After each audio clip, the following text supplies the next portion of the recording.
Buenas tardes, los invito a hacer nuestro ratito de oración de hoy, compartiendo la lectura de un pasaje que está en el capítulo 4 del Evangelio según San Lucas.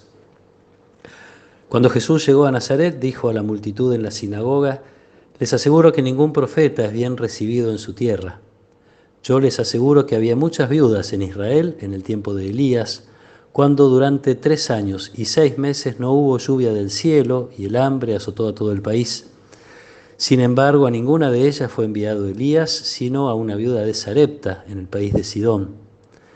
También había muchos leprosos en Israel en el tiempo del profeta Eliseo, pero ninguno de ellos fue sanado, sino Naamán, el sirio. Al oír estas palabras, todos los que estaban en la sinagoga se enfurecieron, y levantándose lo empujaron fuera de la ciudad hasta un lugar escarpado de la colina sobre la que se levantaba la ciudad, con intención de despeñarlo. Pero Jesús, pasando en medio de ellos, continuó su camino. Palabra del Señor. Jesús había sido invitado en su pueblo en día sábado a leer un pasaje de la Biblia y a comentarlo. Le toca un pasaje del profeta Isaías donde se anuncia el envío de Dios, especialmente a los pobres y afligidos. Y a la luz de este pasaje hace una primera declaración de su vocación, del sentido de su vida. Este pasaje que acaban de oír se ha cumplido hoy. Allí se pone Jesús sin lugar a dudas en el enviado de Dios. Pero eso no provocó tanto el enojo, la reacción de la gente, aunque sí despertó algunas sospechas. Empiezan a preguntarse cómo puede ser si este es el hijo de José. Lo conocen, es su pueblo. Ese es el obstáculo que encuentran para creerle a Jesús. Jesús sigue de todas maneras anunciando con 2 pasajes, entrando en un tema un poquito espinoso, que es la apertura a los paganos, cómo hay profetas que han sido enviados no a personas necesitadas del pueblo de Israel, sino a paganos. Y esto sí enoja, hace que la gente se alarme, en todo caso, del anuncio que Jesús está haciendo. Dice el Evangelio que se enfurecieron y levantándose confirman aquello que Jesús acababa de decir: ningún profeta es bien recibido en su tierra. No solo no es bien recibido, lo empujan afuera de la ciudad con intención de despeñarlo, de matarlo. Una cosa muy agresiva, despertada seguramente por el celo que tiene el pueblo de Israel por las cosas de Dios. Ellos son el pueblo elegido, eso es verdad, pero esto les hace pensar que de algún modo Dios les pertenece, es de ellos y de nadie más.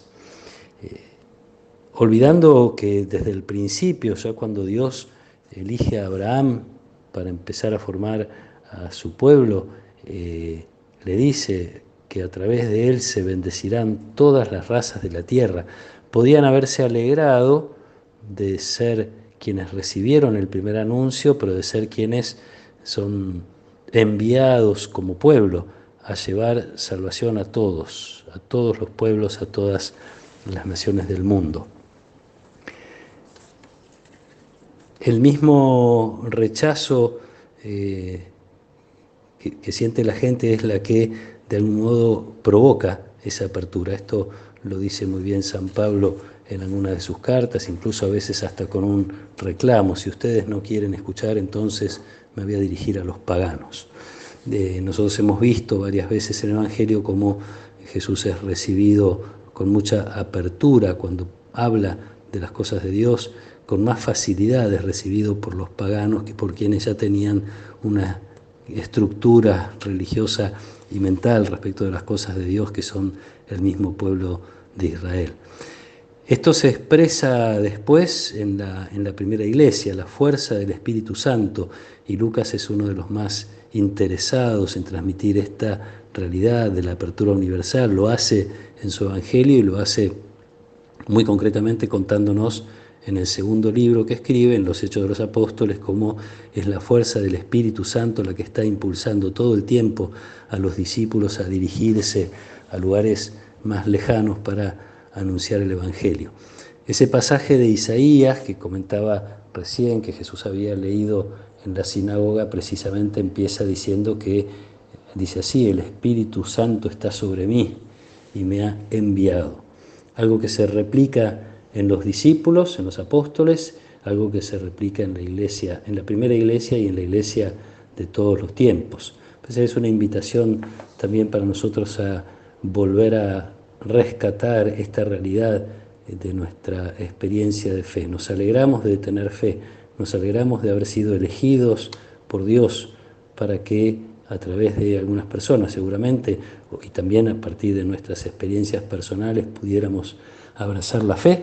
Nos abrazamos de que es nuestro Dios, nos alegramos de que es nuestro Dios, y a la vez tenemos que sentir, y si no es así tenemos que pedir, sentir cada vez con más fuerza este Espíritu Santo que también nosotros recibimos el día de nuestro bautismo, y especialmente con la intención de ser testigos el día de nuestra confirmación, quienes recibimos ese sacramento, impulsados a ser testigos del amor de Dios, de un amor que no tiene fronteras, un envío que es a todo el mundo, a todas las personas, en todos los tiempos, en todas las situaciones, sin ninguna distinción. La única distinción, si se nos permite hacer una, está en la vocación de Jesús y en el anuncio de Isaías con el cual él se identifica: la salvación para los pobres, los débiles y los afligidos.